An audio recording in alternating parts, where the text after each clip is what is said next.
Hello everyone, welcome back to another video. I hope सब कुछ बढ़िया चल रहा हो आप सबकी जिंदगी में। आपको बताइए आज के टाइम में कार कल्चर इंडिया में कितना ज्यादा इंक्रीज हो रखा है, और यहाँ तक कि हम देखते हैं कि दुबई नंबर प्लेट वाली कारें भी हमारे इंडिया में चलती है। लोग इंपोर्ट भी कराते हैं कारें, बट कभी आपने सोचा है इसके पीछे प्रोसीजर क्या होता है क्या नहीं। जैसे कि अभी ना बहुत चीज ये फेमस हो रखी है क्योंकि UK07 एक फेमस ब्लॉगर है, वो अपनी सुपरा इंपोर्ट करा रहे हैं। तो आज की वीडियो में ना हम यही जानेंगे उनकी सुपरा की डिलीवरी के पीछे वाले जो प्रोसेस होते हैं, प्रोसीजर्स होते हैं अलग अलग। उन्होंने तो एक प्रोसीजर फॉलो करा होगा, बट एक और प्रोसीजर भी होते हैं ना। जितने भी प्रोसीजर होते हैं उनकी बात करेंगे, तो डिलीवरी को ना एक्सपोज करेंगे, बट नॉलेजेबल मैनर में। ये नहीं कि भाई उनकी नहीं है, इनकी नहीं है, वो नहीं है, फलाना नहीं है, वो सब चीजें नहीं भाई। इन एनी मैनर किसी की भी हो सुपरा, भाई हमें क्या लेना देना। और ये कोई भी एक्सपोज वीडियो वगैरह नहीं होने वाली है भाई, जस्ट एक नॉलेजेबल वीडियो होगी। तो ना वीडियो को आप एंड तक देखना। और वैसे भी भाई UK07 भाई एलविश भाई के खास है, एलविश भाई हमारे खास है। बहुत भाइयों के मन में वैसे बहुत टाइम से एक डाउट है कि भाई एलविश भाई आपको इंस्टाग्राम पे फॉलो कैसे करते हैं। भाई वो बहुत ही पुरानी बात हो चुकी है, तो मैं जो ये वाली स्टोरी है ना वो आपको फिर कभी बताऊंगा कैसे एलविश भाई इंस्टाग्राम पे फॉलो करते हैं। बट फिलहाल के लिए एलविश भाई को भाई फुल सपोर्ट आपको दिखाना है। बिग बॉस में है वो, वोट उन्हें ही करना है। But yes, back to the video. Just in case अगर किसी भाई को इन फ्यूचर कार इंपोर्ट करानी हो तो उन्हें ना पता चल जाएगा कि भाई क्या क्या वेज होते हैं। तो विदाउट वेस्टिंग एनी टाइम सबसे पहला वे मैं आपको बता देता हूँ जो बहुत ही कॉमन है। और ये सब चीजें ना आज के टाइम की नहीं है, बहुत पहले से चली आ रही है, बट सोशल मीडिया आपको पता है आज के टाइम पे बूम पे है, तो अब हमें ज्यादा देखने को मिलता है।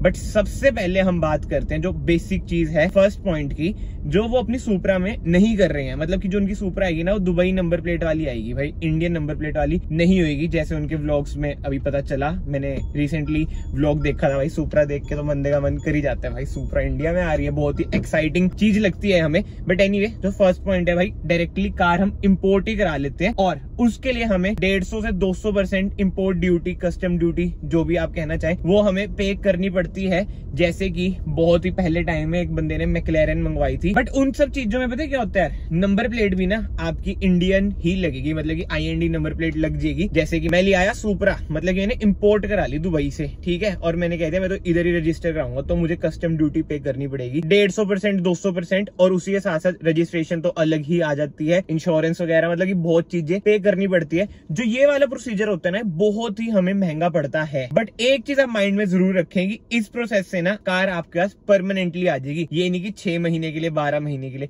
परमानेंटली आप इंडिया में अपनी कार रख सकते हैं, क्योंकि आपने कस्टम्स वगैरह पे कर दिए हैं, जो कि कार के डबल ही बढ़ते हैं। मान लो 1 करोड़ की कार है तो 2 करोड़ से ज्यादा आपने पे किया ही होगा उस कार के लिए। तभी कहते हैं ना भाई, इंडिया में कार वगैरह बहुत महंगी पड़ती है, दुबई में कार वगैरह सस्ती पड़ती है। आपने बहुत सारी वीडियोस देखी होंगी, दुबई में सुपर बाइक, सुपर कार्स वगैरह हमें सस्ती पड़ती है एज कम्पेयर टू इंडिया। तो पहला मेथड तो ये हो जाता है, ये भी बहुत वास्ट चल जाता है भाई, बट मैं आपको ना ओवरव्यू से दे रहा हूँ ताकि आपको समझ आए कि क्या क्या चीजें हैं, क्या क्या चीजें बंदे अप्लाई करते हैं और क्या क्या चीजें अप्लाई नहीं करते। बट आज के टाइम में ना, जैसे मैंने आपको बताया सोशल मीडिया का जमाना है, तो बंदे ना बहुत ही स्मार्टली प्ले करते हैं। जैसे कोई XYZ कंटेंट क्रिएटर है, उसको भी पता है कि भाई 6-7 महीने के लिए भी अगर मैं कार लिया है, एक मार्केट में ना नाम हो जाता है। आप तो अब देख रहे होंगे कि भाई ये सुपरा आ रही है दुबई नंबर प्लेट से, बट जो मेरे भाई पंजाब की साइड के है ना, उन्हें पता होगा पिछले साल की बात है, मतलब लॉकडाउन के बाद की बात है, 1-2 साल हो चुका है, बंदा LC लाया था भाई, दुबई नंबर प्लेट, 6-7 महीने इधर घुमाई और वापस वो चल गई। और वो कारें होती हैं लेफ्ट हैंड ड्राइव। जी हाँ, एक पॉइंट मिस हो गया, अगर आप कार इंपोर्ट कराते हैं ना तो ऑब्वियसली बात है आपकी राइट हैंड ड्राइव करा सकते हैं, बट वो बंदा ना लेफ्ट हैंड ड्राइव ही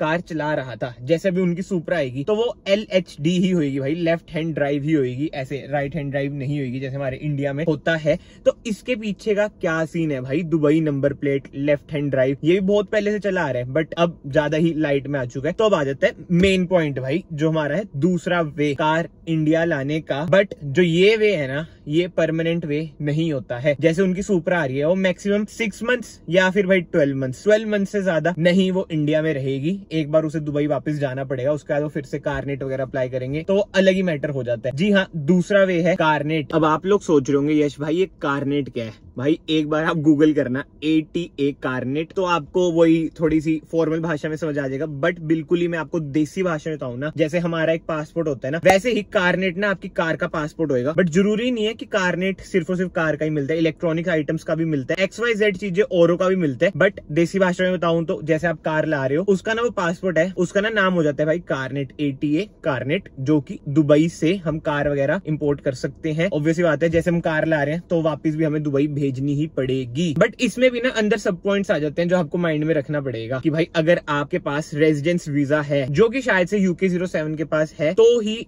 आप उधर कार परचेज कर सकते हैं और इंडिया में भाई इंपोर्ट करा सकते हैं। बट ये परमानेंटली नहीं आएगी, ये आपको भी दिखी जाएगा 6-7 महीने बाद, या फिर जैसे मैंने आपको बताया 12 महीने बाद वो कार वापस चल जाएगी, क्योंकि भाई कारनेट का एक टाइम होता है तो हमें कार वापस भेजनी पड़ती है। बट इसमें जो सबसे बढ़िया चीज होती है ना, आपकी इंपोर्ट ड्यूटी नहीं लगती। बट जो एक चीज बढ़िया नहीं होती, आपको इंश्योरेंस हैवीली पे करनी पड़ती है और सिक्योरिटी अमाउंट भी होती है जो कि हैवीली पे करनी पड़ती है। बट अगर आप कार वापस उधर छोड़ दोगे तो वो अमाउंट आपको वापस मिल जाएगी। अब आप खुद सोचो, आप कहीं से कार ला रहे हो, मतलब दुबई से कार ला रहे हो, इधर आप चलाई जा रहे हो, वापस ही नहीं लेके जाओ, तो ऑब्वियस बात है ना, सिक्योरिटी अमाउंट तो रखते ही है। और सिक्योरिटी अमाउंट ना इतनी होती है जितनी कार की वैल्यू होती है, और उससे थोड़ी सी वैसे ज्यादा ही होगी, तभी भाई बंदा कार वापस देगा उधर, क्योंकि कारनेट वगैरह होता है तो आपको कस्टम वगैरह पेस वगैरह नहीं करने पड़ते। बट ये ना मैं आपको ओवरव्यू दे रहा हूँ भाई, इसके अंदर भी बहुत सारे आपके पैसे लगते हैं। जैसे कि पोर्ट से आपकी कार आ रही है, लॉजिस्टिक के पैसे, एजेंट वगैरह के पैसे, तो पैसे तो भाई अच्छे खासे लगते ही हैं। और जो UK07 आपको होता है, जिस लेवल पे है वो पैसे ऑब्वियसली बात है अच्छे कमाई रहे होंगे।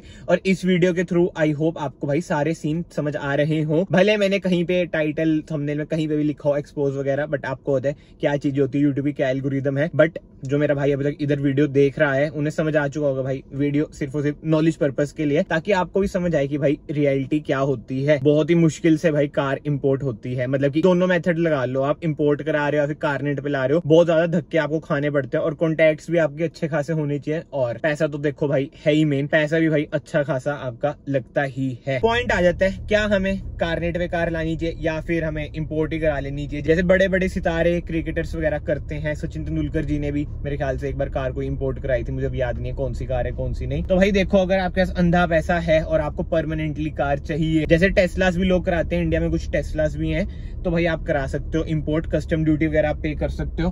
बट अगर आपको वही है भाई 6-7 महीने चला के शौक पूरा कर लेना, दुबई जाके वापस वो बेच देनी है, तो आप कारनेट में कर लो भाई। इधर इंडिया में आपकी हवाबाजी अच्छी खासी हो जाती है, और हवाबाजी के लिए भाई देखो पैसे लगते हैं, but as compared to import, मतलब कि जब कस्टम ड्यूटी वगैरह से कम ही लगते हैं, क्योंकि जो सिक्योरिटी अमाउंट है वो आपको वापस से मिल जाती है। तो इससे दो चीजें हो जाती है भाई, पैसे भी कम लगते हैं बट हवाबाजी भी फुल हो जाती है, मतलब कि विन एंड विन सिचुएशन है। इन फ्यूचर अगर भगवान जी की कृपा रही, आपका भाई भी कभी ऐसा कर देगा, मजाक कर रहा हूँ भाई, मैं नहीं करूंगा ऐसा, मैं तो इधर ही कोई बढ़िया सी स्पोर्ट्स कार लेके खड़ा देंगे, ऐसा नहीं बेचनी ये वो फलाना, नहीं भाई परमानेंटली रखेंगे। तो ये सब वीडियो को हम कंक्लूड करें ना क्विक वे में, तो भाई पहला वे तो वही है, कस्टम ड्यूटीज वगैरह पे करके आप ला सकते हैं। दूसरा वे मैंने आपको बता दिया कारनेट का, बट कारनेट में भी आप माइंड में जरूर रखना, एक टाइम के लिए आपको जो इंश्योरेंस अमाउंट उधर पे करनी पड़ती है वो हैवीली पे करनी पड़ती है, क्योंकि आपको बताइए भाई सुपर कार्स हैं तो वैल्यूज वगैरह कितनी ज्यादा हाई होती ही है। और मैन्युफैक्चरिंग वगैरह का भी टाइम होता है भाई, 10-15 साल से पुरानी कार आप इंपोर्ट भी नहीं कर सकते, क्योंकि नॉर्म्स वगैरह इंडिया में आपको बताइए